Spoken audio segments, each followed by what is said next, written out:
पलकात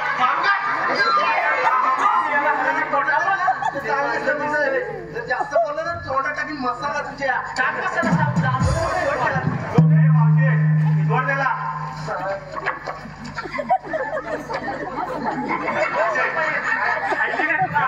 तुम्हाला इथून कुठे जाता येणार नाही आणि विकासासाठी तर मुळीच नाही. हे सांगणारे तुम्ही कोण? आम्ही कोण? अरे जाऊन गेलेलो. ही मावशी आपल्याला विचारले तुम्ही कोण? काय कायदा वगैरे असेल तर पटवून सांगा. ठीक आहे जाऊन गेलेलो. आपल्या या मावशीला आता आपला कायदा समजावून सांगावं लागेल. तुम्ही मला सांगताल ना? ठीक आहे. ठीक आहे.